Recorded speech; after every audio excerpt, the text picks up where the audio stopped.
This is the Engines of Our Ingenuity, made possible by the friends of KUHF Houston. Today, let us write on the head of a pin. The University of Houston's College of Engineering presents this series about the machines that make our civilization run and the people whose ingenuity created them.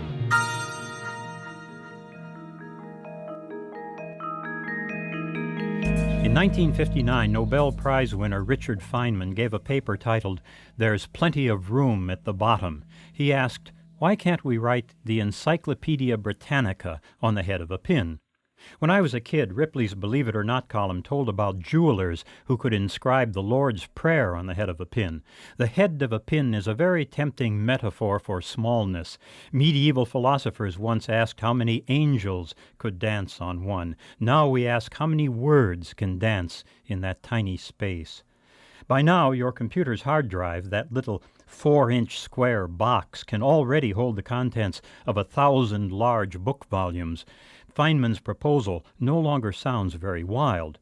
Feynman was a quantum physicist. A prime tenet of his thinking was that matter becomes indefinite when things are small enough or when they move slowly enough. The Heisenberg uncertainty principle says that information blurs on the subatomic level. But Feynman was talking about far coarser information storage than that.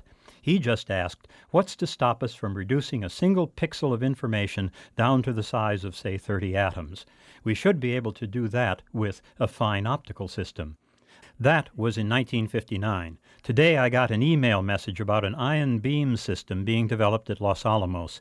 The system writes a pixel of information on a spot only 560 atoms across. That's about 6/millionths of an inch. And by writing on iridium, you don't just get a tiny text, you get a long-lasting one as well. Sure enough, the report dramatizes the Los Alamos work by saying you can now write 4 sets of the Encyclopedia Britannica on a pin. But they're talking about the pin's shank, not its head. Los Alamos has come within a factor of 20 of Feynman's idea. Still, that's 200 times better than the storage on your computer's hard disk. We are converging on Feynman.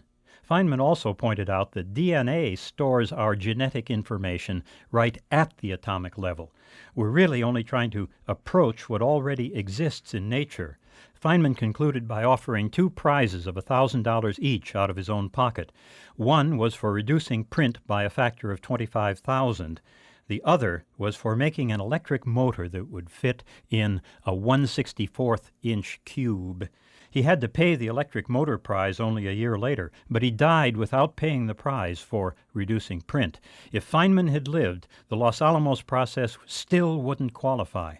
But we'll see storage on that level in a few years. By the time this program reaches reruns, it could well be possible to write the entire contents of a major library on a credit card. I'm John Lienhardt at the University of Houston, where we're interested in the way inventive minds work.